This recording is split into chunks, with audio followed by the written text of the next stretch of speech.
We are going to start the Town of Holliston Planning Board meeting for Thursday, January 7th, 2021. If you don't mind, I have to read a few things before we start. The first statement I'm going to read is, pursuant to the Governor's order suspending certain provisions of the Open Meeting Law, GL 30A, paragraph 20, as well as the Select Board's emergency order dated 3/16/2020. The Planning Board will be using remote participation for this meeting. The audio of this meeting is being recorded and will be posted to the town's web page within 24 hours in accordance with the Governor's emergency action requirements of keeping the public informed of actions during this meeting. I would ask that all participants remotely attending this meeting please state your name for identification purposes each time you speak and your address.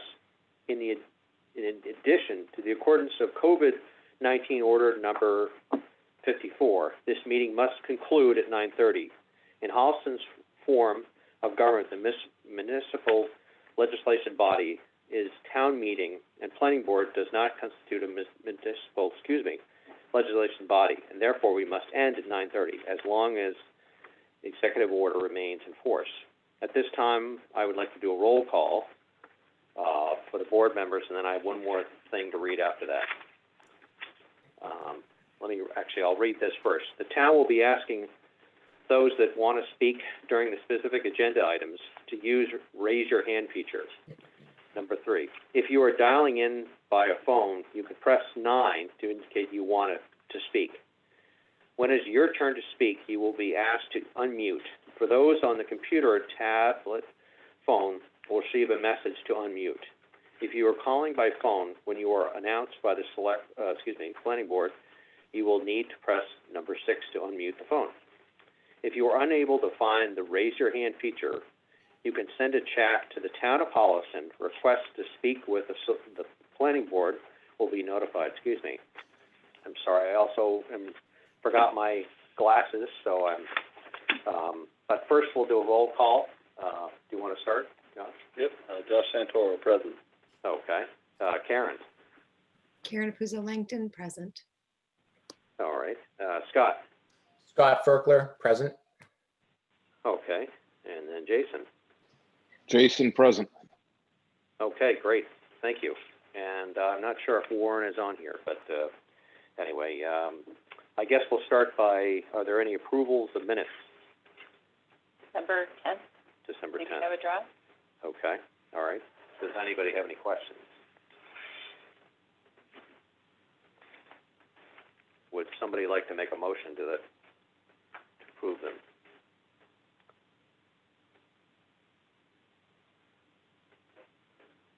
Okay.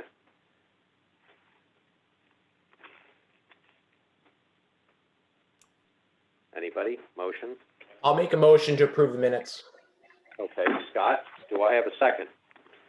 Jason, second. Okay. All in favor? I guess we'll start with Karen. Karen, aye. Okay. Jason? Aye. Scott? Aye. Okay. Oh, you weren't there. Okay. Okay, great. All right. Approval is not required. I guess we don't have any. Okay. All right.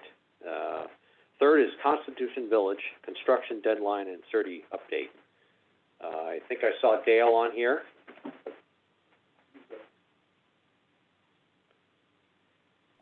Yes, sir, I'm here. How are you, Dale? Very well. Where are you, the Matterhorn? I guess you have some updates for us. Well, we've finished the checklist back in November, possibly into December. That was a requirement for the for this year, and we've also provided a bond estimate for Pout Lane for the construction of that work. Okay. And we'd like to get the approval for that cost estimate, and also you're okay that we've met the requirements for this year, and we'll continue on. I guess in April, we'll have another meeting for what would be required for 2021 for the completion of this year. Okay, all right. We'll, I guess, go through a couple of things, or, Karen had an issue, I guess, with something that needed to be voted on before the bond estimate also. One thing that Angela and I discussed today, back and forth, was the construction deadline. And so, Pout Lane, because it's an amendment to the subdivision, has its own set of paperwork. So it's subject to its own covenant. That covenant does not have a deadline in it, but she has agreed to couple the two together. So your motion, to extend the subdivision includes the amendment part of it. So you're establishing surety for the cul-de-sac that comes in off of the main road, Old Cart Path, called Pout Lane. The way that she wants to handle it is just to roll it all together with the bigger part of the subdivision. So there aren't phases specifically. It's all treated as one time-wise. So the first suggested motion is to extend the life of the subdivision through November of 2021 with, as Dale indicated, an aggressive construction schedule for the 2021 season, which would include removal and replacement of the pavement throughout the subdivision as per the prior agreements with the developer. okay.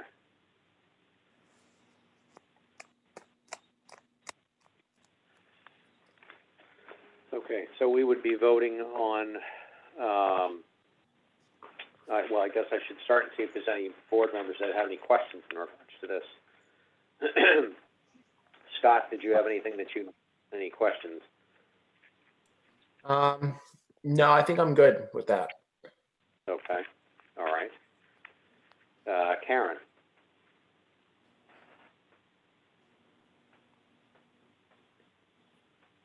I would love to see a map, so I know what we're talking about. Okay. I don't believe we have one up.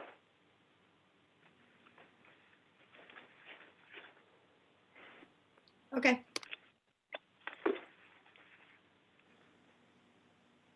Other than that, I didn't know if there was anything else. Oh. And then Jason? I have no questions. Okay. Josh? Seems pretty simple. Okay. On that note, Chris, this subdivision is from July. You might be able to find a plan.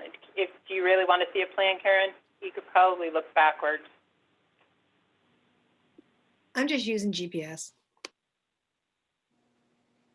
Okay. So we've got to vote on this. Yep, 3 items. So one is the overall subdivision and its extension. 2 is the surety that's proposed by Dale and peer reviewed by the board's inspector. And then the third thing is to release the lots from the covenant so that they can be built upon individually. And you would hold the lot releases until the surety was received. Okay. In this case, it's a performance bond, and so I think that Angela has already set it up. Okay. But, it would be a one-to-one exchange where I would hold the lot release form. Okay. And I just want to make sure everybody's okay with the cost estimates. There's no questions in regards to these 2 pages before me. Doesn't look like there is. So I guess with that, unless there's some more questions, if somebody would like to make a motion to that effect for the 3 things. make a motion to extend the construction deadline for Constitution Village and Out Lane combined, to 2021 November. I also want to make a motion to secure the surety, and the proposed peer review, work that needs to get done. Base removal of the pavement. Is there a number that I need to read out? And then, Let me see that It's number. on that memo from me, on that memo. I have so many papers in front of me right now. Thank you. Yeah, I want to make a motion to secure the surety of, or release the surety of $287,885.65. Estimated and prepared by Dale McKinnon. yeah, and then the other thing would be the lot release. And then my third motion, all tied together, would be I want to make a motion to release the lots, from their covenant, and so they may be, until, and the hold release until receipt. Okay. Do I have a second? Jason, second. Okay, Jason, all in favor? I guess starting with Jason. Jason, aye. Karen?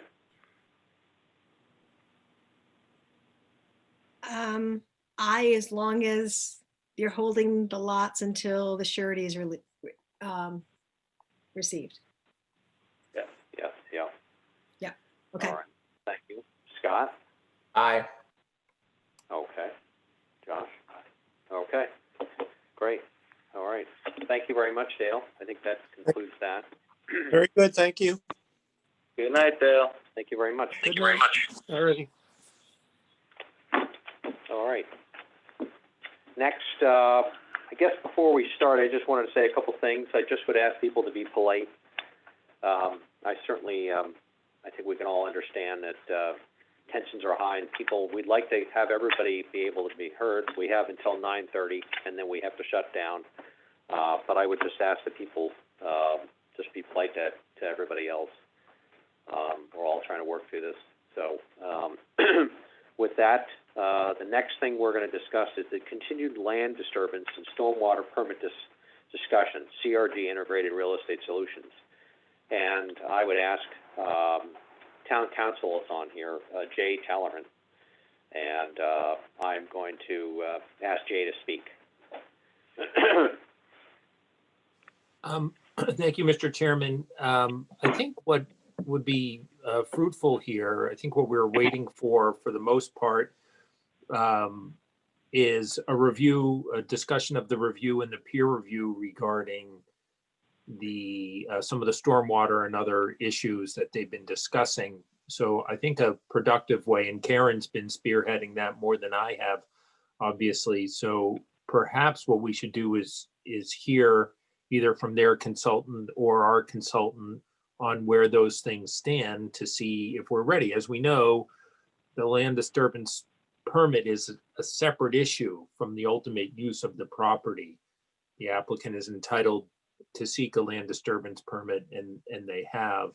So it's a separate set of issues, and you have a land disturbance decision that has some a kind of a pre-decision that will guide you as you move forward here. But I think the consultant should be heard from next. Okay. Okay. We have somebody that would represent, I don't know, Peter is here. I see Peter is on the call. I don't mind just making an initial presentation and then allow David to chime in as needed, if that's okay. Okay. So we our first SWEP that we had submitted to you folks was dated 10/22/20, and in that it outlined the project and all the parameters of it. We had quickly revised that 10/29 because there were a few items in there, housekeeping items that were not correct and accurate. So it's really the 10/29 report that it kind of went forward with from our perspective.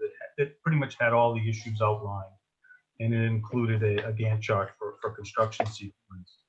CMG did give us a report back on that, and we addressed that with a change. And that was dated December 11. And that was anticipating the meeting on the 17th. So the report from the 11th was a complete rewriting of the SWEP because the dates for construction start changed and sequencing changed, and some of the impacts have changed with some of the pickups that CMG had discovered in the report. So it is the December 10th package that's still in front of you and that hasn't been vetted yet by the board. And in that, it does completely outline all of the phases of construction from the tree clearing, which we've already initiated, through to the completion of the project. And there were supplemental plans that were included with that. And we've pretty much narrowed down to the items that CMG provided in their report that was issued today. And so there's really 8 items in question now at this point. So versus going through all the items that are in the whole report, we can just focus on the 8 items. And the first one was the report back from EPA. When we do these SWEPs, we also do a simultaneous filing with EPA for a project of this scale and scope. And EPA, through the NOI process, receives our data, and then they report back to say whether we're in compliance or not. And so that reply back was provided to everyone today when we received this from CMG. And that provides the tracking number, which had been on our forms. We had been given the number, but we hadn't provided the backup email. So you do have that now. And then a couple items that CMG picked up on were some additional details that they want in the packet, which we're fine with. I have no problem stipulating that we would provide those.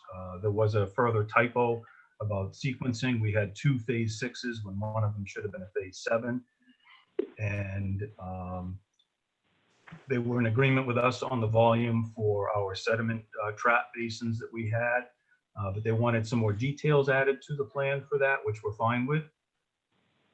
The individuals that are responsible for the project, we identified the first 3 because we were focused now on the tree clearing part, but there are going to be many individuals. The SWEP is an evolving document that should be reviewed, frankly, every week during construction of this project. So there'll be a lot more people that are responsible and have credentials that need to be identified. So we will continue to update that as new people are assigned the project. And then the final point was they wanted to condition for notification. I mean, this is probably the best kept street secret in town right now. And I can't imagine that there's anybody in town who doesn't know about 555 Hoppingbrook. So we've clearly notified everyone at this point. But there still was a provision in the SWEP from the decision of the board that we needed to do a notification upon approval. So, you know, I am hopeful that we can bring closure to this aspect of the project this evening. And we would then take your ruling and then forward that to the abutters, because that's what you had provided in the decision. Because the meeting on the 17th was not held, I had put in a request to Karen that we resume the tree removal piece, just the trees that had been felled already, because those trees have a value to the contractor that's doing the work, because they would go out to represent board feet for that contractor to be able to you know, produce lumber at his lumber yard. I still have that goal. They can be back on site as early as a week from Monday. And so to that end, if I could stipulate to the decisions, or excuse me, the CMG report, great. If that works, that's fine. And if we have to you know, wait further for some other information, that's fine. But I would like to be able to resume the tree removal aspect of the project as soon as possible. CMG did agree with us that there wasn't an erodible surface there with the activities that have been conducted to date. I do believe that the tree removal component can go forward without any disturbance of the soil, for creating an erodible surface, mind you. And it's when the stumps get removed that we have the problems. And that's when the erosion control and all those procedures are far more important. And that's what would come afterwards. So again, I thank you for the opportunity to present that aspect of it. I'll let, I see Dave is here, so Dave Feist can talk about the CMG comments. And if there's anything specific regarding our SWEP, I'd be happy to answer that as well. Thank you. Yep. Good evening, Mr. Chairman. My name is David Feist, professional engineer with CMG. Just to go over to Peter's comments, everything he said was accurate. However, we did receive two pieces of information today. One being just the response to the EPA authorization email, which was one of our comments in the letter, as well as a list of the training log for the SWIP, which again were noted to be in the previous document, but again, they followed up, but we only received those documents today. Therefore, we got the letter to you this afternoon. Just to sort of reiterate some of the key points that are left to be prepared. Overall, I believe they all are achievable by the engineer. Big thing is on the second item, comment 6, they do have to provide more information on the soil stabilization after the stumps are removed. There wasn't really enough specific information on the stabilization methods. They're proposing to clear 5 acres at a time, clearing and grubbing. So there'll be some more information, which I know that it's just something they need to provide in the report and the plans. Comment number 7 was a typographic error. Again, comment 16 was just an additional detail to be added to the plan. Item 19, just to clarify, we do agree with their overall sediment sizing calcs. They just have to provide more specific, just a little more backup information on, there's 4 individual basins to make sure each basin is adequate for the area that's draining to it. Item 21, the other remaining comment was today we just received the revised training log. And again, as he had mentioned, as the project progresses, the SWIP is a sort of living document. So the site contractor will be responsible to keep a copy on site and then make sure that as additional contractors come to the site, they're trained, and that again will have to be maintained within the Appendix F of the document on the site. The other item is sort of reiterate just more detail on how they're going to stabilize each 5 acres of grubbed area. Do recommend before the trees are removed, the gravel construction entrance. Initially in their report, they were going to install as part of the phase 2. Probably wouldn't hurt to have that in now prior to the tree removal if possible, just to get the gravel construction entrance in. And then the very last, as Peter had mentioned, was just once this permit's approved, just there's a requirement for the certified notification of the abutters as to the, I think the project sequence. Again, I'd be happy to answer any questions if needed. Okay, thank you. Jason, I didn't know if you had any questions.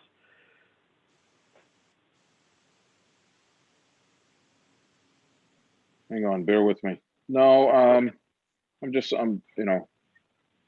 listening in.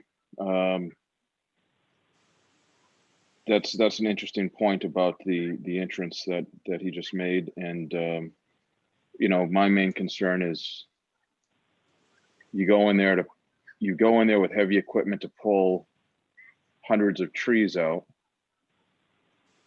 You're going to disturb the soil. So that's kind of what's running through my mind is I hope that we could establish some stormwater protections before that happens. It's not like, driving a light tractor through the woods or an ATV or something. This is heavy equipment. So that's all I'm thinking. Thank you. Karen.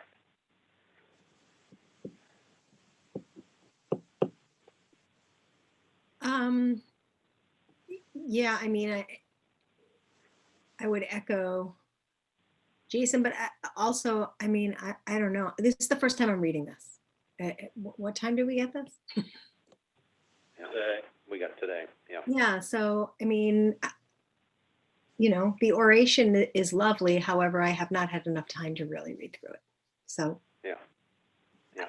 so I feel like like Jason, I'm gonna listen in. I don't feel like I really can formulate a reasonable question, nor can I say anything else at this point because I have not had the chance to really read it and look back and forth with the document that it aligns with. Thank you. Scott?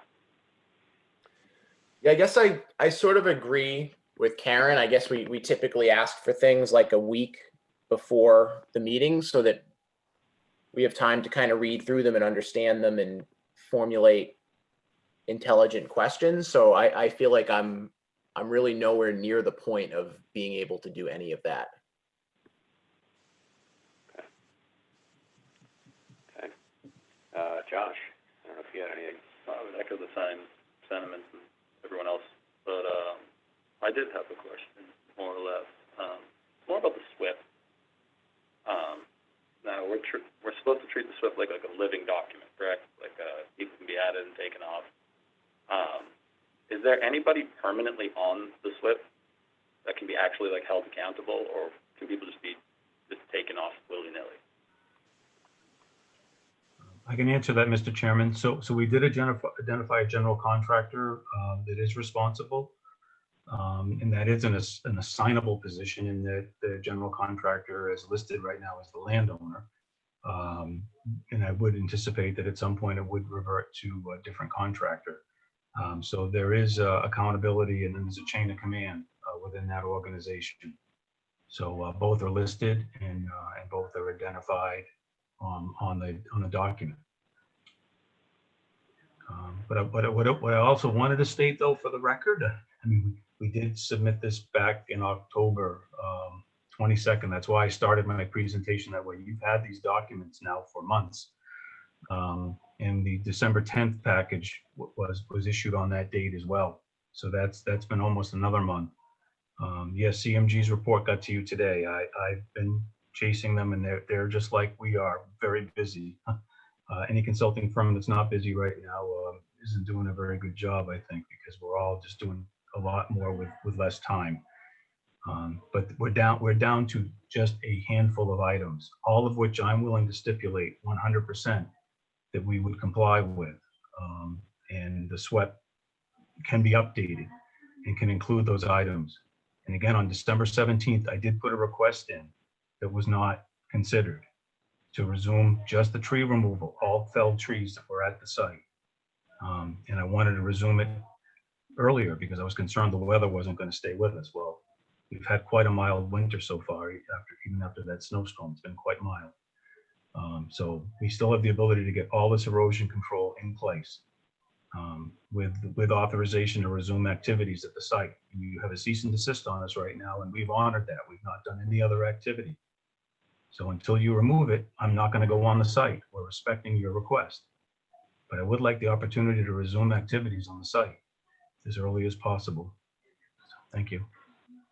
Well, and you did request to have it removed, but the thought was, and my thought was, during the holidays, with all the neighbors there, and to have machinery dragging logs during the holidays, I didn't think that was a good idea, and we didn't have a chance to really discuss it.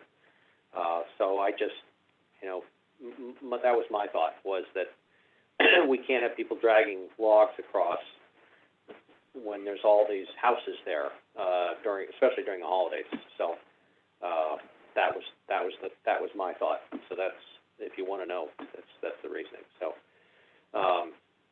I guess at this point, I'd like to refer to town council and see if Jay had any thoughts in regards to this. Well, I have a couple of questions maybe that would help, and I think some of them go to Peter and some of them go to David. I want to know separate and apart from the overall land disturbance, how many trees, what the protocol is, if the board chooses to allow some interim tree removal and David's comfortable with it. David suggested, I think, a couple of conditions regarding that would help stabilize the site. I'm just not sure as to that micro issue. You've made the request. I'm not aware, and maybe you've submitted it, Peter, and I just didn't see it. Specific protocols that you will follow for the tree removal, the extent of the work, and how many trees you're actually removing. It's only the felled trees, I take it. And then from there, I'd like to hear from David as to what he might recommend if we were going to have some kind of interim relief. What I'm hearing from a couple of board members on the overall continued land disturbance issues is they're looking for maybe a little bit more time to digest some information that was just provided.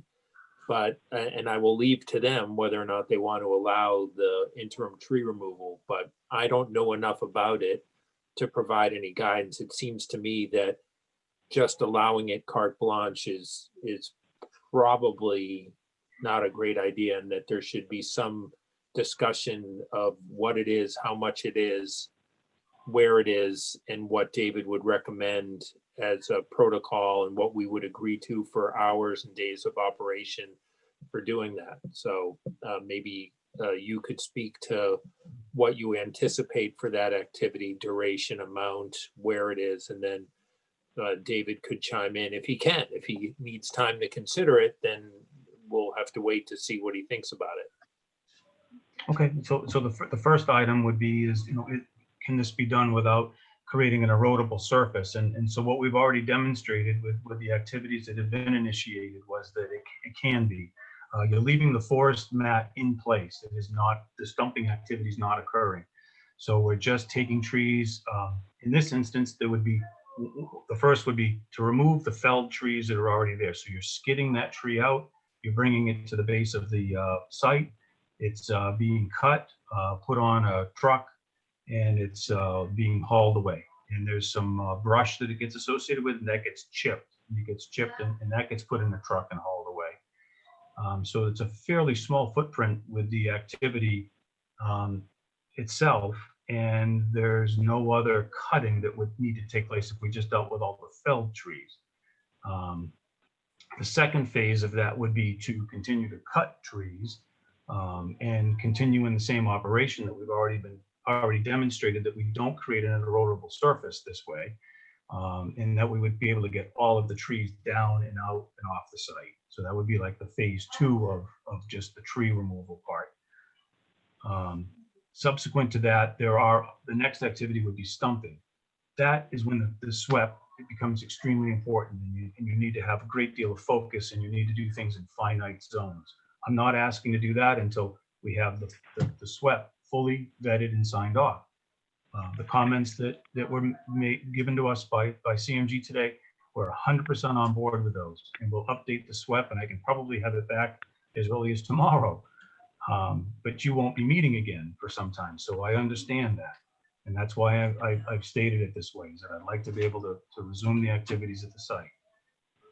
As far as improving the gravel road access, I'm 100% behind that. We have no problem implementing that program immediately and putting that in place, and in putting in additional erosion controls in place as well. Recognizing that we don't have an erodible surface, but we want to be extra safe. So I would do that as well. So I'll leave it at that. I'll let David speak now. Thank you. Yep, good evening. I can say, at least as far as the phase 1 goes, as long as it's only sort of, I can speak towards the felled trees removal. There was a letter, I think that Ecotech, that the applicant had provided from Ecotech, which noted that the site itself was stable. I also walked it with Karen back in December. And again, the felled trees are down and none of the stumps have been removed yet. So there is no sort of visible erosion, off site that was visible. However, before removing the trees at a minimum, I think we even noted in our, I guess, our previous letter dated December 10th, at a minimum, some of the perimeter erosion controls where they could be put in, the gravel construction entrance would need to be in place before the trees could be removed, and it'd just be the felled trees. And as long as the stumps aren't removed and they're not cutting any further, I don't see where that, the site itself should be stable.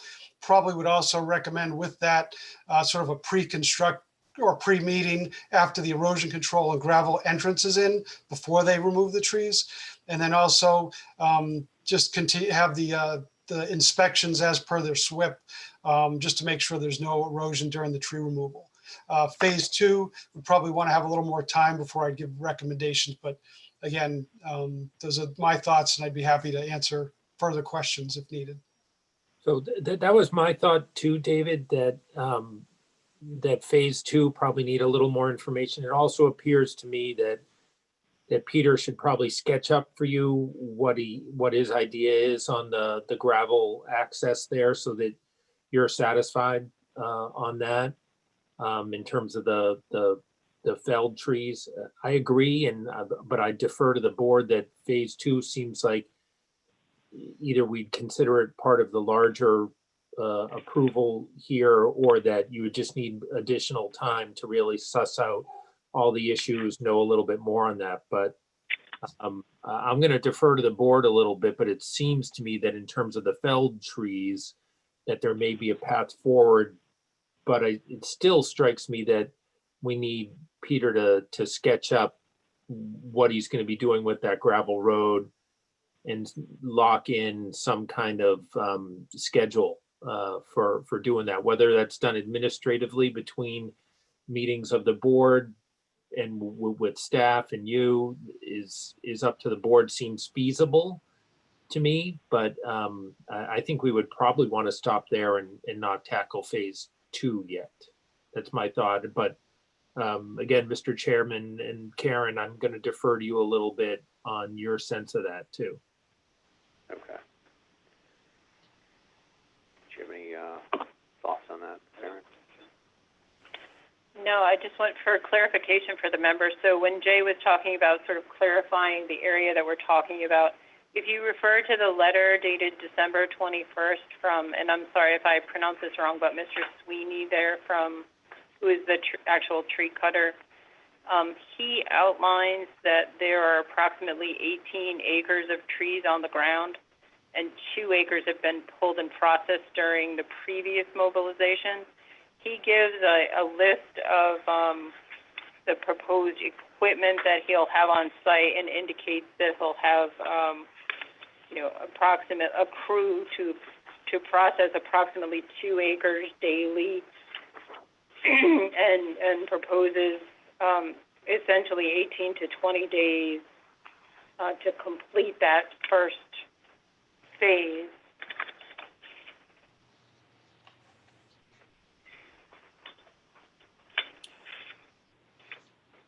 Karen, I just wanted to add that was Ted Sony's letter from Sony Corp. He's the gentleman. Sorry. That's okay. Yep. Just to correct that. And then he did list all the equipment that his company has. I would not anticipate all that equipment being there. I just want you to be aware. That's everything that he owns. Because in case he brought something specifically and you saw it there, I wanted you to know its gross vehicle weight. I mean, I gave you everything. Because at the time I was trying to make it easy for you to administer this.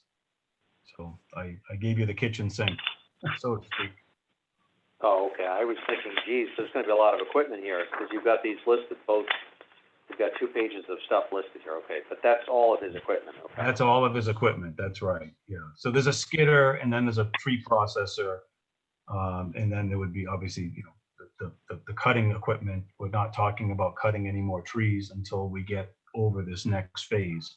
So he would pretty much have a skidder and a processor, and then the trucks hauling it away. But he listed here 18 to 20 days to just do the cleanup of what's already down. Yeah, that's based on the weather, and those were business days. That's right. So it was, we're talking about, 5 days a week. I know the permit provided for 7 to 5, I believe. I think Ted's letter may have said, 5 days a week, 7 a.m. to 5 p.m. And all truck Yeah. operations, 7 a.m. to 7 p.m. that was the hauling. And your permit allowed till 6 p.m. and then you allowed Saturday activities. He's not going to operate on Saturdays. He and I talked about that. You know, we're trying not to be a nuisance here. Okay. But, you know, and he was recognizing winter conditions and shorter days. So we thought we'd be getting about 6 hours of productive time if you saw closely in that letter. All right. Josh has a question. I do. I'm sorry, can someone just correct, I think I just heard that it was going to be 18 acres of downed trees? That's our estimate on what we've cleared so far.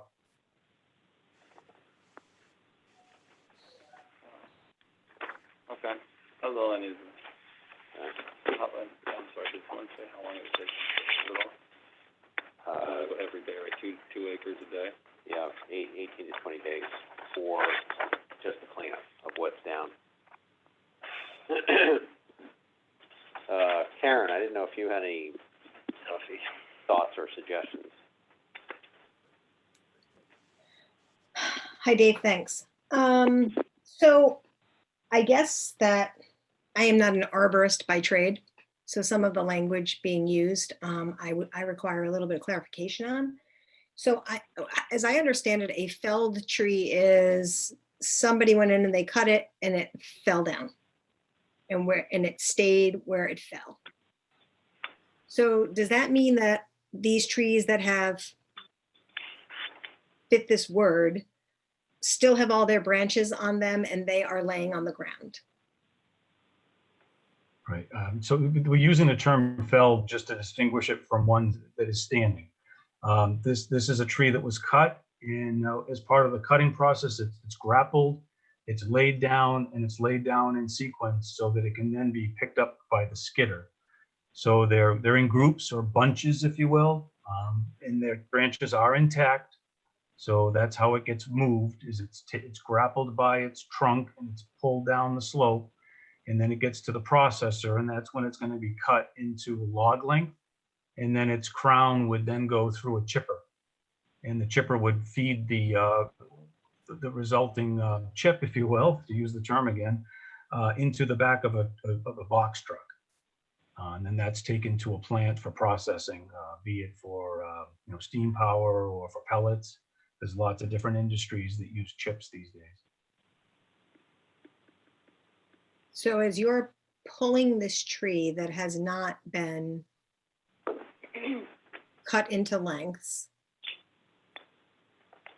how does that not incorporate erosion? I mean, you're pulling, I mean, how tall were these trees, right? These trees were not small. No, they're not. No, so I'm just understanding the process because I'm thinking about like, what is this gonna sound like? What is this gonna look like? How is this going to play out when 18 total acres are being done and then you're doing 2 acres at a time? So you're gonna have to limb the trees, right? You're gonna have to buck the trees and then you're gonna chip the tops. Meanwhile, you're pulling them all from where they have fell, right? From their felled location down to the equipment that we have this list of. No, this is what's been already occurring there, and this is how it's traditionally done on pretty much any project of this scale and scope. I mean, even a residential subdivision would be done exactly the same way. Not denying that, just looking to understand it. No, I'm just trying to describe it. So basically, the device that goes in, it grabs onto that tree and it cuts it. It may grab onto a half a dozen trees and cut them. Then it takes those half a dozen trees and lays them down in a group. And then those groups are together, and that's when the skidder comes to get them, and it will tie a chain around those. It keeps the butt of the trunk off the ground, and it's pulling that down the slope, and it's going over the slope, so it's combing basically. So your concern is, how does that not create an erodible surface? And that's the point that I make, is that the stumps and the forest mat is staying intact. So it's basically just like a brush going over the surface of the forest mat, and it leaves the forest mat intact, and there's no erodible surface created. And we've already demonstrated that, and we've removed a number of acres of trees already at the site. And it just does not create, I'm sorry to say it in the way I am, but it does not create an erodible surface. And we've had the peer review consultant out with us to verify that. So it's not just my statement, it's also the engineer that you've retained to augment our review, or augment a review for you.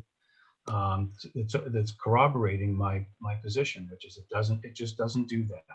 When we pull a stump, now I have an erodible surface because the forest mat is no longer intact.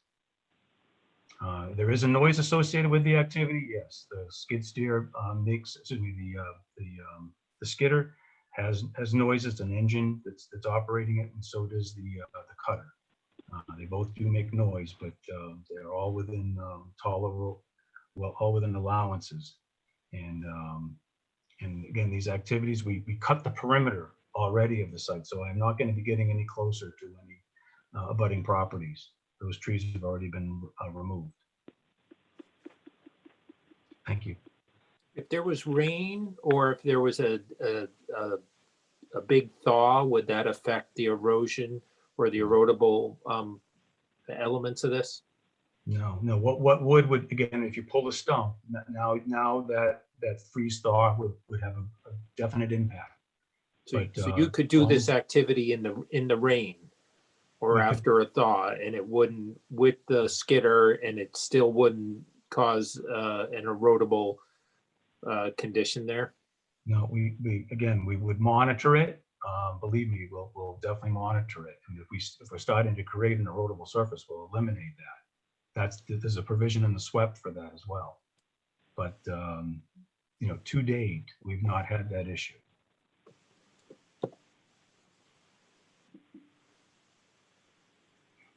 Okay. Okay.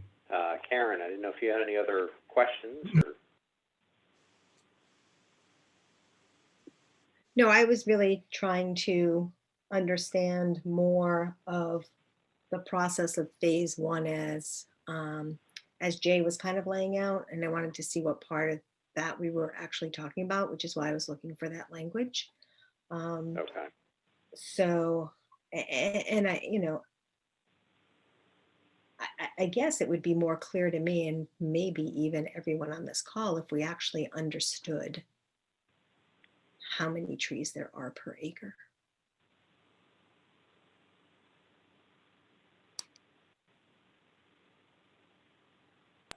I don't know the number of trees per acre. I mean, we have a fairly mature forest here. I wouldn't say it's overly dense, and I wouldn't say it's overly thin. I was going by the days that Ted had estimated and what he can do in a day and what they remove in a day. And his feeling was he can do 2 acres comfortably. So we have 18 acres down now. That's our estimate. And so we're looking at 9 days. And he's certainly giving himself a bigger window in case we have problems with the weather. He alluded to that in the text of the letter. So, and we just didn't think we'd be that productive because of colder weather, having a shorter day as well.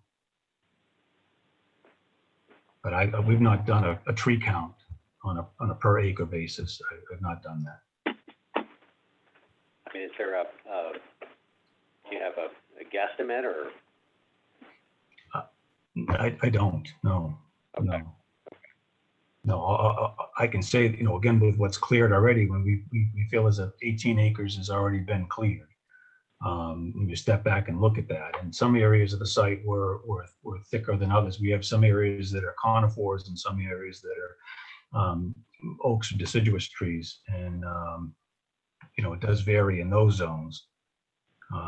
Clearly, where the conifers are, it can be a lot thinner, if you will.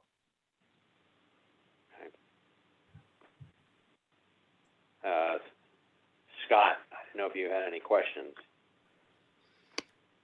Yeah, So I guess just from my understanding, it sounds like we're talking about removing the trees that have already been cut, no additional cutting, no removing of stumps or anything like that. Is that a true statement?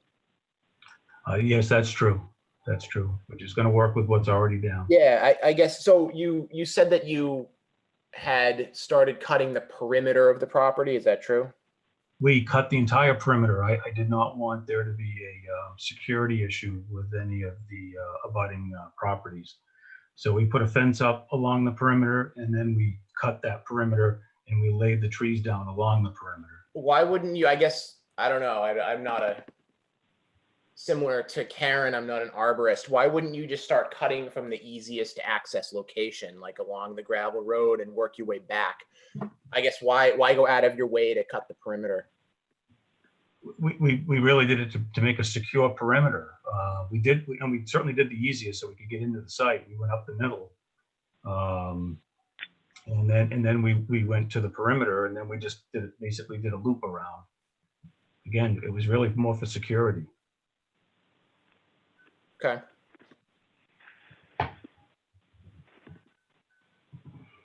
All right. Jason? Yes, Mr. Chairman, is the peer review gentleman, David, what's his last name? Is he still on the call? Yes. Yes, I'm here.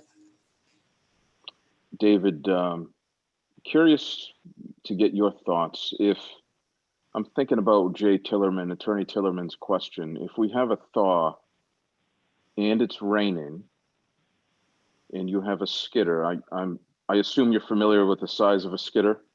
Oh, yes. And it really does depend on the time of year as well. I mean, there is, as it's known in the forestry world, is mud season when you get to March, April. However, the biggest danger with tree removal, as Peter had mentioned, is as long as the stumps are not removed, the root systems and the forest mat do hold in place what's there fairly well.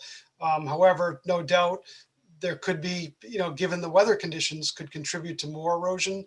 But again, making sure that the stumps stay in place is critical to get to removing the phase 1 trees. So, yeah, I'm trying to, again, think through this. If the skidder is climbing on a slope, it's thawed, let's say, as Peter pointed out, we have had a mild winter. It is getting close to 40 during the day, right? Mm-hmm. And we get some rain, and this machine is moving along on a slope.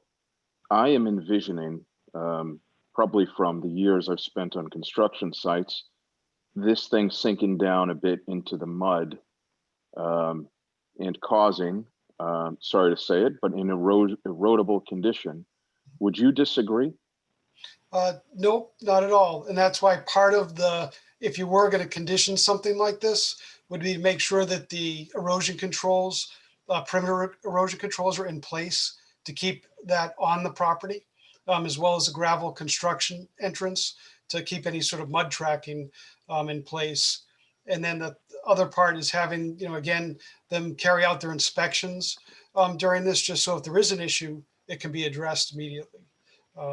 And maybe another thought would be if, again, if those weather conditions occur, to limit, their activities out there. I mean, if things stay frozen and we don't get a lot of rain, then, it's definitely, better conditions. That is just another thought. But there will be, I think I wouldn't just say, let them go do work, but as long as you have the proper inspections and erosion control in place, to make sure it doesn't leave the property. That's important to allow the tree removal. And I guess I'm sort of curious. This is probably a David and Karen Sherman question. Who would be from the town side? Who would be boots on the ground overseeing this? No one. That's why you would hire Dave. Oh, okay. And I was going to add that the permit did have a provision for that. And, thus far, the developer CRG has funded, the activities for the peer review. And I would anticipate funding further for the independent inspector. It's part of doing business. We recognize that. So not only are we out there to ensure that the work is being done properly, but we expect to have a third party, verifying that what we're saying is accurate. And then Jason, I know when we were, when PharmaCann was being constructed just up the street, I know we performed a similar inspection service for the town. It was just at a different firm at that time. But again, that's something that, I think we did include that in our contract to the planning board, as, we can provide inspection services as needed during their work out there. And thank you very much, David. Karen Sherman, we received 2 documents today, just this afternoon. One, I'm trying to remember, honestly, because it was just this afternoon, I didn't have a chance to look at them, much like the other members of the board. Could you tell me one more time, was one of them a SWIP peer review? Yes. And that SWIP peer review pertains to this land disturbance permit that we're talking about? Yes. And this is what Peter Bemis is asking for approval for? Yes. Yes. Well, right. ultimately, yes, but we're phasing it right now. Hang on, excuse me. Yes, sir. Hang on, Peter. Sorry, Hang on, Jason. Peter, while I dialogue with Karen Sherman. So I would agree with, I'm just giving you my 2 cents. I would agree with Karen Langdon and Scott, and I believe they both said the same thing, that I quite honestly, as I just said, I haven't read it. I'm uncomfortable with as I've mentioned, and we all have, deciding on anything that we haven't read. So just my 2 cents, and I'll leave it at that. Okay. Josh, is there any questions or anything you'd like to add to that? Yeah. Why aren't you, well, obviously, so there are felled trees right now. You're going to go back in after and remove the stumps, which is, I assume, you're going to need stump grinders and, more heavy equipment to remove the stumps. Why aren't you just doing it all at like one time? You know what I mean? I'd be happy to answer that. So again, the contract with the tree contractor, part of his contract was that he is awarded all of this wood that's there. And as any of you who have gone to Home Depot recently, you might see the 2x4s are $6 a 2x4? It's absurd what lumber's going for. So this is a valuable asset to the contractor that we retain to do the work. And it's of no fault of his. He's just trying to do his job. This is the business that he's in. So I've been trying to get him back on the site. And so what I presented to you tonight was the full SWEP, which I would like your approval on. I recognize that you got the peer review note today with 8 items in it, which I'm willing to concede to, but because you've not had the chance to review it, I recognize that. So that's why part of my presentation was to go back to the December 17th letter that I gave you, the date of your last meeting that was canceled because of the snowstorm, which again, that was no fault of yours or mine. It happened. It canceled the meeting. And I've asked you to consider what I asked you for on that date. And I know that was distributed because I was chasing Karen to try to see if we could do it because I was concerned the weather would change. Fortunately, the weather hasn't really changed. It's been pretty good. We've been mild so far. And Mr. Sony would like to return to the site to get these trees because they have a great deal of value to his company.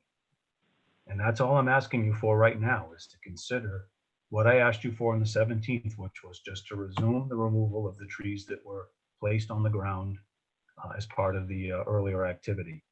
And then if you're going to convene again later this month, you could consider the rest of the SWEP because I will promise you that you'll have the revision from me for tomorrow at the end of the day if I have to, because I want to keep this moving along. But right now, I'm only asking you to resume the activity to remove the felled trees. Thank you. But you can understand our concern is that just getting this information today, we have not had a chance to review some of this information. Well, So- that's for the whole SWEP though, Mr. Chairman. That's what I'm agreeing with you on that. I don't disagree. What I'm asking you for is what I asked you back on the 17th when the meeting got canceled, was just to remove the felled trees. Because the peer review letter concurred with us that there hasn't been an erodible surface created with this activity. And the chance of erosion occurring here is pretty slim to none.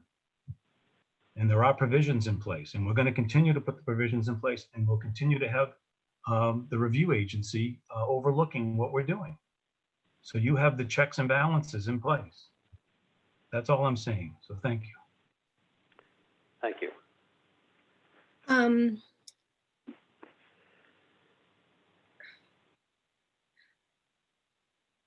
I'm probably misinterpreting this, but I feel like there's some finger pointing going on here.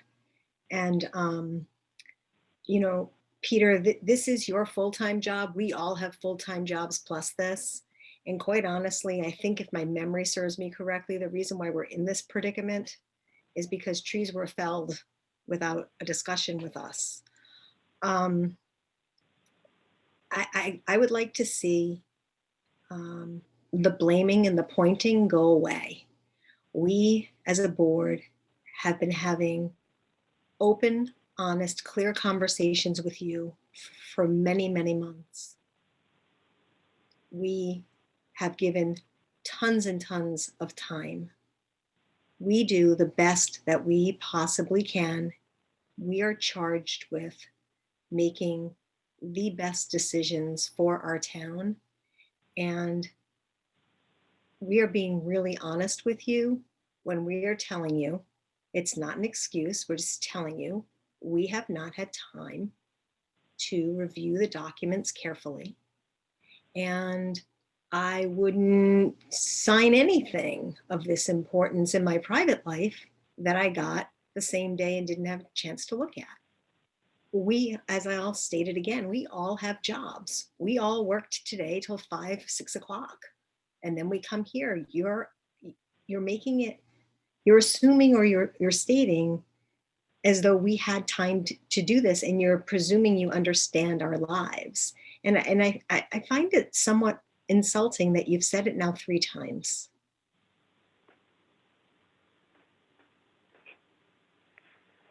I'm not trying to be insulting to you particularly, Karen, and to the board as a whole. All I'm saying is that I realize you got this information today regarding the SWEP review, and I recognize that. And I came into this meeting prepared to not expect you to review this evening. But what I did have expectations on was to at least consider what I had submitted on December 17th, which the chairman actually acknowledged that he vetted it then and made the decision that it was inappropriate for us to do it during the holiday period. And I recognize that. And I told Karen that we would be, if we were going to do it, we certainly wouldn't be disruptive during those days. And I had made that commitment to her if they had allowed it, but it didn't get allowed. But this evening, that's all I came into this meeting was to be able to resume the removal of the felled trees. And that's been on the table. It's been on the table since October, but certainly since the 17th when I formally requested it. So that's all. And I don't want to belabor it further. If you're not inclined to support that, then we can close that part of this discussion and we can start discussing the special permit. I'm just disappointed, that's all. Thank you. I don't know if Jay had any more thoughts or. Yeah, no, I appreciate very much Karen's position here. Having been in that position myself as a board member in my own town, it's easy enough for me or for Karen or Peter or Dave Faith to have more time to prepare for these things. It's our job. I would say this. I do think that there's some value in separating this phase 1 from the phase 2 and the phase 3, because I do think that right, wrong, or indifferent, call it wrong, the original felling of the trees are down, and we trust our engineer to guide us on whether or not they could be removed safely. What I am hearing, however, is that there's probably a little bit information still that should be forthcoming that I think Peter and David could work out in terms of how this gravel road and this stabilization can occur, and then how perhaps I can assist the board with Karen Sherman's help, and maybe I've been taking notes on some conditions so that we could commit to paper some kind of interim protocol so they could maybe get to work. I think that likely to satisfy the board's concerns might have to happen at the board's next hearing. But I think that the professionals, Peter, David, myself, Karen, could probably do a bit of work in the meantime so that we're more turnkey ready, so that a few days before the board meets again, you'll have a decision with a little plan. It doesn't have to be perhaps as fully engineered as other plans of where that roadway is going to go. I wasn't aware that it was so much acreage, and kind of maybe just a little sequencing and idea for how that looks on paper a little bit more before you can say yes to that, and then moving on to the other components of the site work. That's just, I'm trying to find some middle ground that works for everyone here. Okay. I don't know if you had any thoughts. I think that's a great idea, because I think I probably am the only one that remembers that back during the times of the injunction, that Peter had actually given the board members sort of an indication of where this 20 acres is. It's actually an October 1st plan. It's the 11 by 17 that I sort of carry around because it gives me perspective of where I am when I go out to the site. And maybe it's time for the board to contemplate doing a site visit as well, because it is remarkably stable. Every time I've gone out there, it's shocked me how stable it is because of the slopes that I see on a plan. It probably would be a really good idea to do a site visit at this point. Yeah, I'd like that as well. I just know that it was posted, so. Certainly. I mean, the site never was really accessible. Now, because of the whole road sort of down through the middle of the cutting, it's very accessible up to the top. You wouldn't want to walk the perimeter like Dave and Ryan and I did with Peter, but certainly the cut area is readily accessible from the bottom of the hill. Okay. Allowing the road. So at this point, we're kind of at a position where. Oh, you were about to say something. Okay. So from what I got from Jay, it sounds like he's pushing maybe we get a plan in place for a gravel road so that they can take fell trees out, but we don't approve the fell trees until next week. Okay. That's where I'm at right now, at least. Okay, and are you making that a motion? I don't know. I have to figure that out in my head a little bit more. Okay. I want to figure out how I want to phrase that, because you hear what I said? Yeah, but can I just clarify that? So they actually have been using Hopping Brook Road. It's not unimproved, it's roughed out and gravelled to stage this operation. So it is very stable at the bottom, and what he's proposing is sort of a construction apron. But the work area is clearly defined currently. It's not that that's being created. Okay. Well then. Okay. All right. Is there another board member that would like to make a motion between Karen, Jason, and Scott? Josh, what were you just going to motion? Well, I was trying to figure out whether or not they needed to actually create like the gravel road in the staging area, but Karen just informed me that that's already been basically done. I was going to say perhaps, if it did need to be constructed and staged, we put that into like a motion with regulations and kick the felled trees down until the next meeting for approval, just to show that there'll be an actual like setup plan you know, not just approve it and then them take them away and that's the end of it, you know what I mean? Like, stages. A part A. Yeah. Attorney But- Tillerman, I wonder if you could help us with a motion. So I'm not sure necessarily you need a motion right now because there's nothing really formal before you. It's a request for an accommodation that they've made. I think it's a fair-minded request. Granted, how we got here was a little bit of a kind of a tortured path, but I'm not sure.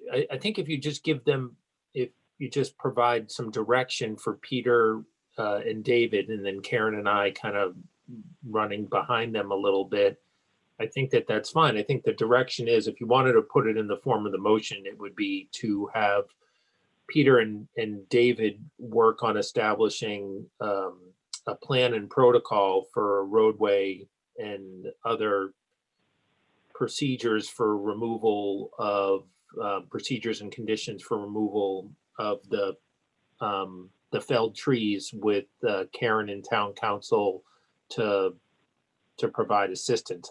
I think that everyone gets that pretty crystal clear now. Whether if you want to do a so move to that I think gets us to your, I don't know how often you're meeting right now, but it probably gets us to your next meeting where you can maybe put this one to bed. So moved. Okay. All right. So for the next meeting, put it on the next meeting, which would be The 21st. 21st. I got that here somewhere. All right. So at this point, I think we're gonna 21st. So I'm gonna make that motion. I'm gonna Okay. make a motion. you're gonna make that motion, okay? I am. Oh, I thought Jason just did. Oh, Oh, yes. okay. I'm the second Jason's motion. Okay, Jason's made the motion. You're going to second that? I am. All right. All in favor? I guess we'll start with Karen. Aye. Scott? Aye. All right. Jason? Aye. All right. Josh? Aye. Okay. Aye. Okay. Excellent. So that's that. Thank you, And Mr. then- Demus. Now we will open up, since it's after 7:05, the continued public hearing for a special permit for CRG Integrated Real Estate Solutions, 555 Hopping Brook Road. And we'll have this discussion at this point. And again, we're gonna have some discussions, and then, we'll open it up, so that people have questions, concerns. I do see there's some hands up already, but, at this point, the board members and a few other people will chat, and then we will, from there, open it up, for questions. I see lots of questions now, but, Jay, I don't know if you wanted to start us off in regards to this. Sure. It appears to me, and I've just had some discussions with Karen, and I've also discussed on a couple occasions where we are with Attorney Nyland, that we're kind of still in the traffic world, discussing I think there's a need for them to present their traffic study, although I heard that maybe that their traffic analyst couldn't make it, and we have some peer review for it, but I also personally have reviewed some of the elements of the traffic study and some of the inconsistencies between where the traffic study is now and what some original considerations were for the ultimate use and the design of the project, and that have given me some concern as to what the actual status is, and I can address that as you see fit. But they do have a traffic report. I don't know if their consultant is here on the call. Karen had said that maybe they weren't available.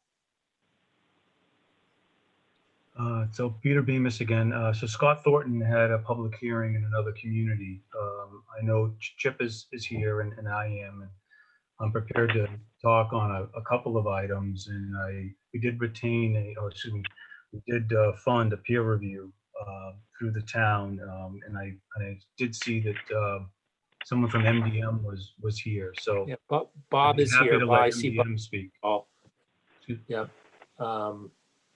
So, I mean, and I think that their reports are good. I'd kind of like to give you all an opportunity to have an actual traffic person review it. I mean, Bob is just responding to your report, but I guess I'll defer to the chair and Karen as to what they think may be most fruitful.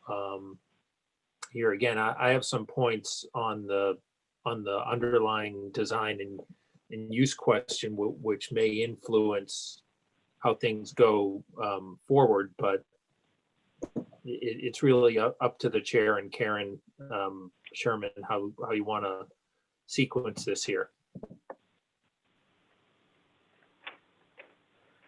Yeah, I mean, I'm a little concerned because I thought we were gonna have somebody presenting tonight. Yeah. You know, from, I thought someone from I'm sorry, Mr. Chairman, I thought someone from CRG was going to be, they were gonna have a traffic analyst come and explain the traffic reports they got. And I don't think that we should proceed without that traffic report. So I am going to make a motion right now to move this to our next meeting, the 21st of February, when that traffic report, or whenever that man can be here. Is he here? he's not. He's not. I don't feel comfortable. I want him to explain. Okay. Oh. Did you? Sorry, go Oh, ahead. I know after you. Sorry. Were you gonna say something? No. No, I just, you had discussed meeting on February 4th. Yes. Yes, I have. Okay. And I think that Josh has made a motion to continue this until February 4th, when hopefully the gentleman can be here I will not talk on the traffic. on the traffic study. On the traffic study. Is here. Before we take before we or well, maybe second the motion, and then I had a comment that I'd like to make. Okay, would somebody like to second that?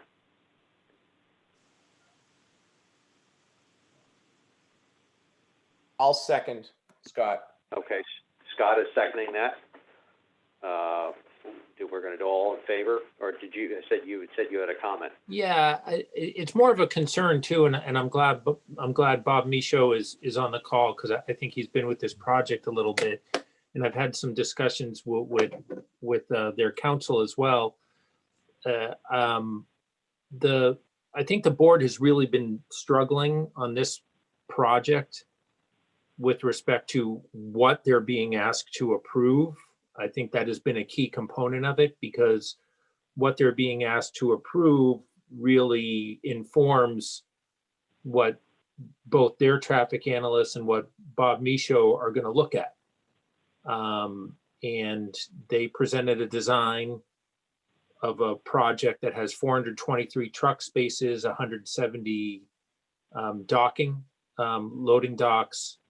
And there was an assumption based on that design, I think a reasonable assumption, and it certainly guided the early discussion of the project, that would be what they call high cube warehouse, or what other people might more commonly call it as an e-commerce warehouse, or another kind of fulfillment center. But the term used in the ITE, or the traffic study world, would be high cube warehouse. The applicant has chosen to do a different kind of project, and they've chosen to commit themselves to general warehousing, which is a less intense use. And looking at the ITE descriptions of these uses, and by the way, and that's the traffic study that they prepared, is based on a general warehouse use.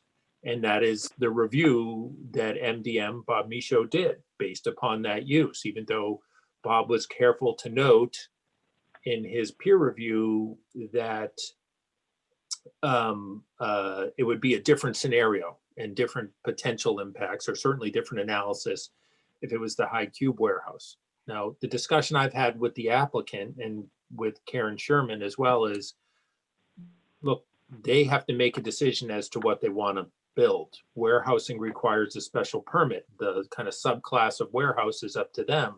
If they're going to say they're not sure what warehouse, I think it would make sense to review it under the most intense warehouse use, which certainly wouldn't be general warehouse. It would be something more intense, like an e-commerce or a fulfillment center or something else like that. They have chosen to limit themselves in my discussions with them and their discussions and their traffic review to general warehousing. However, the general warehousing category doesn't match up with their site plan. And this is a concern I have because I think we're moving in two different directions. The designers of the project have produced a design that shows 170 truck bays and 423 truck parking spaces. That's big. That's intense. That's for a high cube or an e-commerce facility. Based upon ITE descriptions and classifications, a general warehouse use would have not as many truck parking spaces, would have a maximum at 800 square feet of 40 truck bays, of 40 loading dock spaces, according to ITE, only on one side of the building. So to the extent that the board is concerned about what this use could evolve into, I think it's important for them to take note of this disconnect. And there's a few different ways to go there. One possible way would be to do what I'm doing right now, which is just inform the public hearing that there is this. And I would suggest that perhaps if in fact the applicant is willing to confine themselves to a general warehouse, which it appears that they are willing to do, then they should redesign the project or present a new plan that is consistent with general warehousing, where the inventory doesn't turn over as much. There's much less parking spaces, which would mean more pervious surface probably, and a complete redesign of where the loading bays are, because you would have on either one or two adjacent sides rather than two opposite sides, just for about 40 truck bays. And that's a very different project. And if I was in the board's shoes or guiding the board as I am, I'd suggest that we've got to get this thing squared away. So if they want to confine themselves to general warehouse and not subject themselves to a review by Bob Michaud of what this might be like if it was high cube, that's fine. That's their call, but they should design the project accordingly. And in my mind, it isn't designed that way. We've got traffic engineers touting one thing and project designers designing something else. And that should, if you're going to continue to February 4th, I would suggest that the board encourage this applicant strongly to make those two things square up, because they don't square up right now, and that's a big concern. Okay. Mr. Chairman, Yes. this is Attorney Nylander? Yes. yeah, Attorney Nine. I'm sorry, I wasn't sure how to get acknowledged. I've had thank you very much for acknowledging me. I've had a couple of discussions with counsel, and I think we certainly agree that what we're doing here is we're meeting the definition of warehouse, even though this project is grandfathered because the plan was submitted prior to the warehouse definition being added to the zoning code. We still meet the requirement that's in the code now that it is a building used primarily for the storage of goods and materials for distribution, but not for sale on premises. I think we went down a path early on where there was a concern that was going to be an e-commerce or what we call a high cube facility. And we have stated privately and publicly that that's not what we're looking for. We're looking for approval of a warehouse, a customary warehouse. Now, where we differ is in suggestion that the planning board is going to be designing what that warehouse looks like. We've gone through a traffic analysis based upon the ITE numbers for a general warehouse, which we understand that your peer reviewer has stated that we meet the general principles, the general practices, and he doesn't have a problem with our traffic analysis. I'm sorry that our traffic engineer wasn't here tonight to be able to discuss that. I think we only have a small number of items that there's any difference or any clarification, which we're prepared to address tonight. And I was hoping that Mr. Michaud could talk about that. But you have the ability through your special permit process to accept those traffic numbers to what we're agreeing to for the general warehouse use. We'd also like to, and Peter has suggested to Karen and others, to have as little impervious area on the site as is necessary. And, so we have shown you that we can put as much parking as necessary for the square footage, but that we'll build less. But then to suggest that the planning board is going to design our project when that's for the applicant to design, I think that's where the disconnect is from our perspective. We are certainly willing and have stated many times to agree to that number for traffic.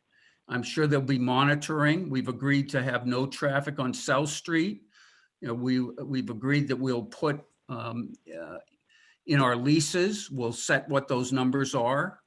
But I don't think that we're prepared to go back and to redesign the project when you already have the enforcement authority to establish what's taking place out there, which is a warehouse.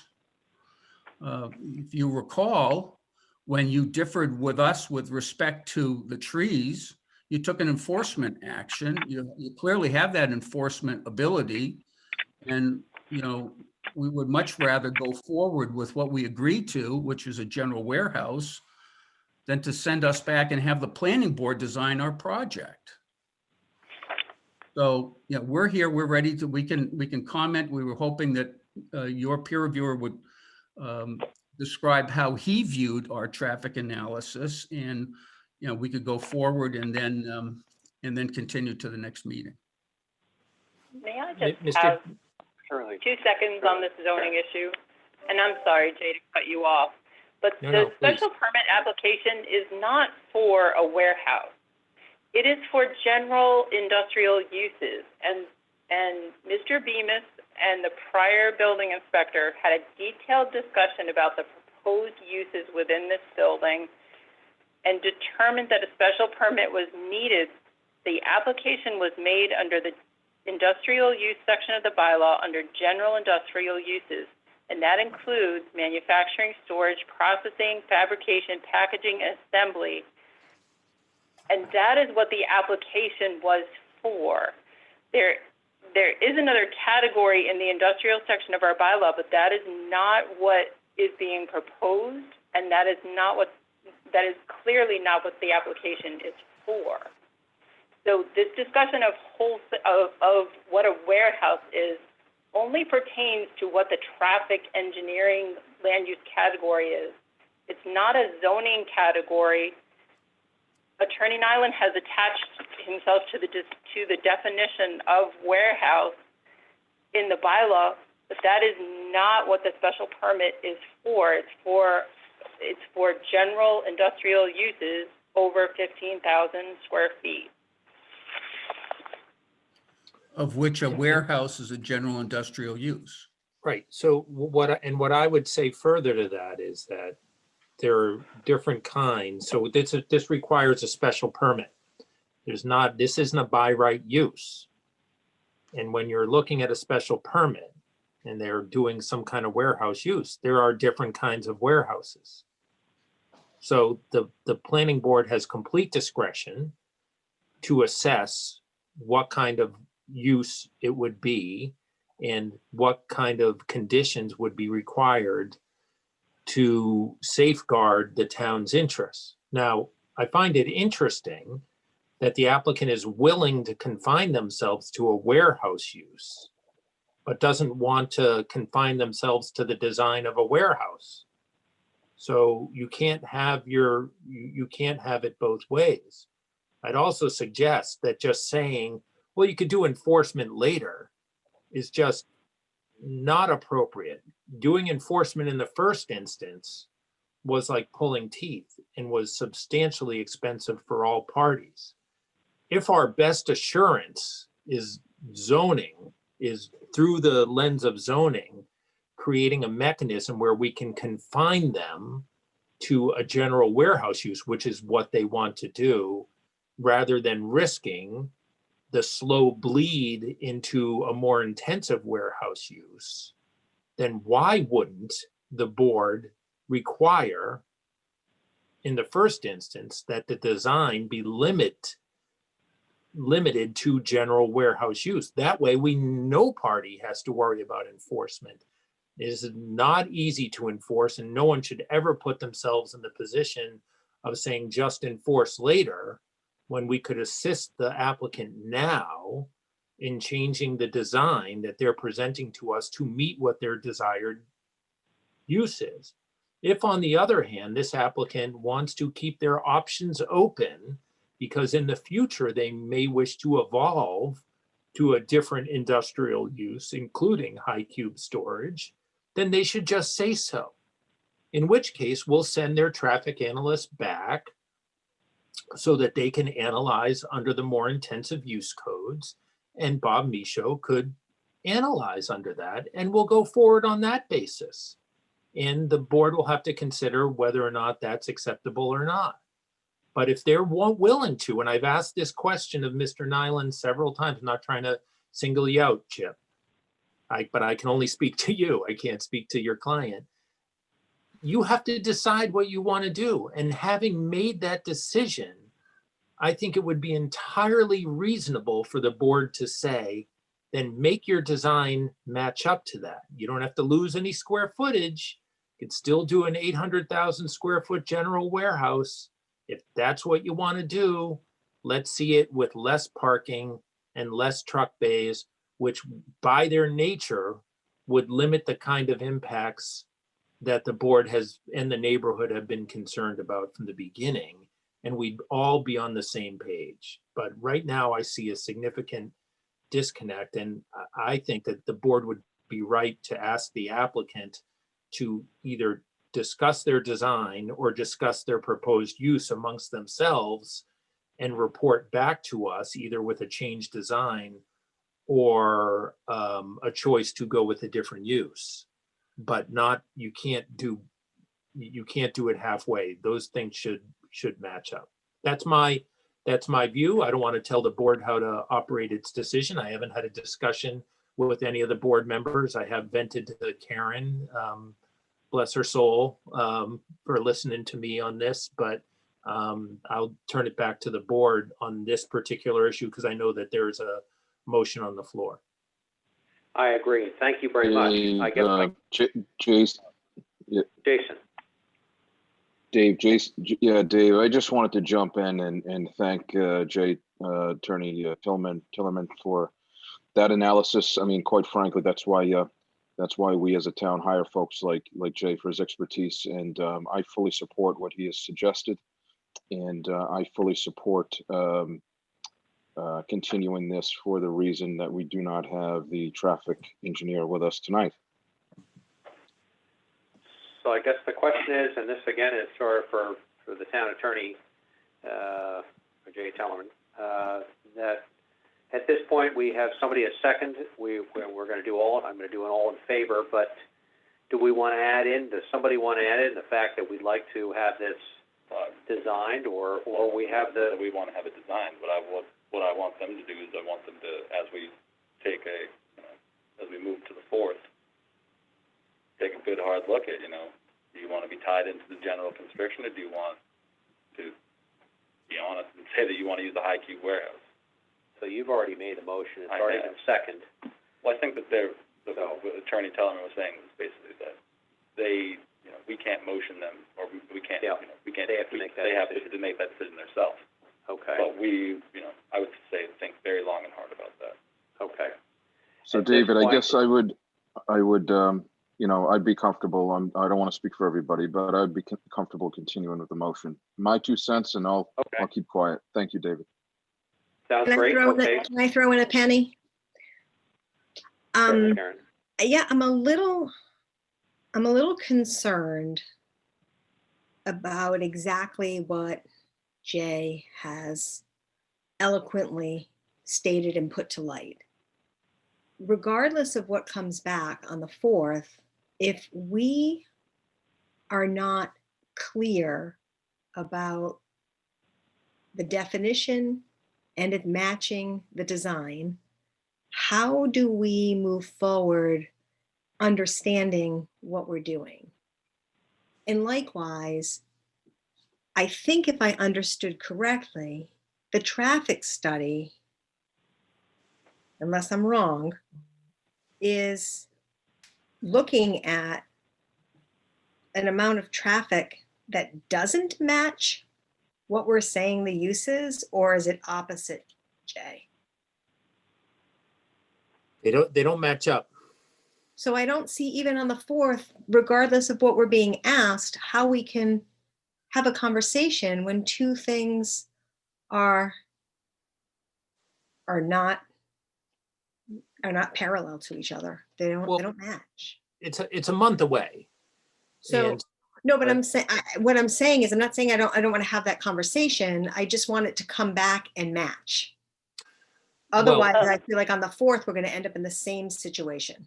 Well, and at that time, I think it should match, and I think the applicant should be afforded every opportunity to sync these things up. If they're unwilling to sync them up, then you'll just have to factor that into your decision making, and that decision making could run from approval with minimal conditions on one end to denial on the other end to approval with conditions somewhere in the middle that compel kind of some rejiggering of things. So I'm not going to presuppose what that may be, but No, that's fine. I'm not suggesting that. I guess I'm kind of thinking ahead to the fact that there's this height variance out there on something now that might not line up either. I just think I think one of the biggest constraints that the board has felt, I'm going to risk speaking for all of us, is the nature in which the project has come together in its entirety. It's so confusing. Things come in small pieces rather than in the entirety, and it's really hard to grasp what is going on. And I'm hoping that we're going to be able to see something more complete the next time that we are together. Well, and that's fair. And I would say that the burden is on us to make it less confusing to the board. And I know that this project has evolved. It's been piecemeal because there have been a number of occurrences that have taken place. And I will say that, we believe that they do match up. So that burden will be on us to come back to you in a month and to have that discussion when our traffic engineer's here so that we can explain why we think it does match up. I've heard Jay say that, it's an 800,000 square foot building. That's not going to change. What he's looking at is parking and other ancillary having to do with loading zones or docks, et cetera. So, we hear you, we hear Jay, we understand that, and we'll come back and we'll have that discussion so that hopefully we'll get the board comfortable with what we're doing is going to be general warehouse and it's not high cube. If I could just jump in quick. So I guess I don't agree that with what Jay was saying is ancillary. I feel like we're using terms interchangeably that I don't think we should be doing. So like a warehouse is different than a fulfillment center or a distribution center. So right, in a warehouse, you typically store goods for a longer period of time. There's less turnover, there's less trucks in and out, there's less traffic. It's totally different than a fulfillment center or distribution center where there's other types of things going on, whether it be packaging or cross-docking or whatnot. The two difference, it would have a totally different impact in terms of traffic. So I feel like if we're saying it's a general warehouse, then the traffic impact on the area is going to be a lot less than if we're saying it's a distribution center or fulfillment center. So I think Attorney Tillerman brings up a great point. I don't think his comments are ancillary at all. I think this is basically the sticking point that the board has. We want to understand the use. We want to understand the traffic impact. Based on numbers I've seen anywhere from, the 1,500 trips per day quoted all the way up to 7,600. So I think it depends on, in my opinion, it depends on the use. And I guess if we're saying, you're telling us that it's a general warehouse, which is great, but then the building is designed with close to 200 truck bays as if it's a high cube fulfillment or distribution center. So I want to say I totally agree with, Attorney Tillerman. I think we just need to understand the usage. Thank you, Scott. Just say one Karen. thing is it will not be a fulfillment center. That's fine. Okay, Karen. I think I would just suggest that you have also requested additional information on noise impacts. And Peter, I believe, has indicated to me that that study has been undertaken and that some site plan revisions are underway as a result. So in terms of your continuance and in terms of your future agenda, perhaps presentations on the traffic and noise study and any plan changes could be planned for that February 4th meeting, with the deadline of receipt of materials prior to the meeting. And as far as the noise study goes, and its reliance on the traffic study and the definition of the use, that issue also needs to be peer reviewed. So the hope would be to receive the noise study and get the peer review underway. So in terms of, future agenda items, whether that makes it to February 4th or not, but just so in the course of information gathering, just to echo what Karen said, that, you need to have all these, the complete package, and you have requested the noise be looked at, and they have agreed to that, and certainly that needs to be noted in terms of completing the picture. Do we want to move that to the 18th instead for more time, or February? Well, I think that, I don't want to speak for Peter, but he's indicated that he has things underway. Okay. I don't know if he's still on the call. I've lost his face, but Okay. I think we're expecting the noise study momentarily. So, yeah, but I do think in terms of the sequence that Jay and the other board members' question about whether this matches is the first question that we need to address at the beginning of the meeting, because everything flows from that. Yeah. Okay. All right. At this point, I'm going to go through. We've had a second to this, and I'm going to go through all in favor. I'm going to start with Jason. Jason, aye. Karen? Aye. All right. Scott? Aye. Josh? Aye. David, aye. Okay. So thank you very much for those that have been on this call. I thank everybody. And the next meeting, so this is being continued to February 4th. Again, we said, I think, 7 o'clock or 7:05 to continue this meeting in regards to the continued public hearing of CRG for 555 Hopping Brook. So at this point, I don't know if there's any other business. I think I would just suggest to the members of the audience that if you do have questions, you can certainly contact me. We will post materials as soon as we receive them. I know a lot of people have signed up for our informational distribution. you can contact me either through my email on the webpage or through the office phone. I'm happy to take comments and appreciate your frustration. I see a lot of hands up there. When we are reading your comments, so I have seen all your comments, Yeah. but at this point, we have continued the hearing. At this point, there's nothing else in terms of agenda business. I think that's it. I didn't know if Attorney Tellerman had anything that he would like to add before somebody calls a motion to end. No, I think it's appropriate in that you never really discussed any substantive matters, and we discussed more procedural things. I think that not having public comment today is okay, and I assume there'll be robust public comment at the next session. Yeah, Yeah. okay. Thank you very much. All right. I'm gonna make a motion to close. Well, as a board, can we just discuss something? The Scheduling. meeting outline. Yep. Yes. It seems like it's going every 2 weeks.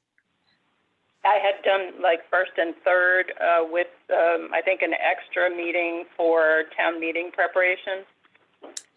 I can already tell you I have a problem with the 18th of February. That's why we originally put the 25th instead. Okay. But if I don't need to be at that meeting, that would be fine. The board certainly can meet without me, that's fine. But I would like to be clear that that's not going to be a meeting date I'm going to be able to attend. Okay. Is there any more that you see down below that?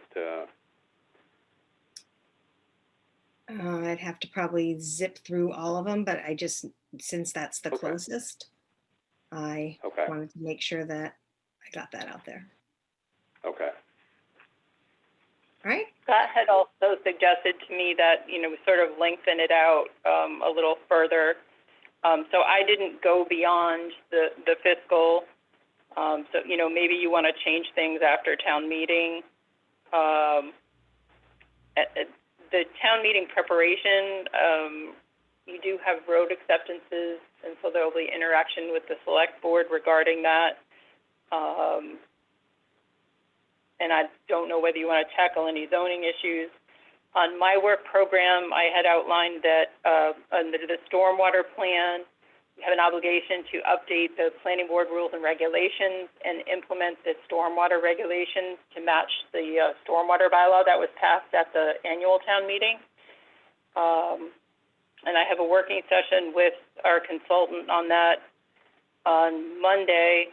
And so it probably will have draft regulations to you, at least for the stormwater part of it, for implementation. That will require a separate public hearing, so one of those time slots, and I know you want to keep the agendas really limited, one of those time slots should be sort of a rules and regulations update as well. I haven't gotten notice of any other, pending applications. The zoning board is slammed currently. I don't see anybody in the next month or so submitting a new application to the planning board. So you do have the two outstanding public hearings for 1569 Washington, so Scoobies, and 45 Washington, scheduled for the January 21st date. My guess is that those either would wrap up that evening or would be one more session. So in terms of, additional scheduling, I think you're okay. So I'm happy to adjust the February schedule, assuming that 555 probably would be the subject of one of these. Those two permits that are, the other public hearings that are open are also special permits. So again, they need the supermajority, so we need to track everybody. And I think you're okay on those issues. So, I'm happy to adjust the the 15th to the 25th. If everybody just wants to check their calendars again, I'm happy to just Okay. put this draft up there. I think it's great to do this. We have done this in the past, and I don't know exactly how we fell off of doing this, but publishing a schedule is the best and fairest thing in terms of, you know, applicants and knowing the deadlines and sticking to them. Yeah, absolutely. I'm not exactly sure when we got off of this. You know, it had been, I think when I first started 20 plus years ago, it was the second and fourth Thursdays standard, and I'm not sure how that began to vary, but over time it certainly has. So Okay. I can appreciate a regular schedule myself. Okay. Thank you. Do I need Just I need to say or to go to that. Okay. Okay, thank you, Karen. And again, you've made that motion. Do I have a second in terms of ending the meeting? Second. Okay, Karen has seconded that. And again, before I shut it down, I just would like to thank everybody that's been on this call. We certainly really appreciate, and we appreciate everybody that's taken the time every night that we've been talking about this to come and sit and watch us, and your comments. We really value all your concern and all your input. So thank you, everybody that's on the call. We really appreciate it. At this point, I'll go through all in favor. I guess we'll start with Karen. Aye. Okay, Jason. Aye. Scott. Aye. Okay, Josh. Aye. Okay. Thank you, everybody, and again, we'll see you back here for 555 on February 4th. Thank you. Have a good night. Night.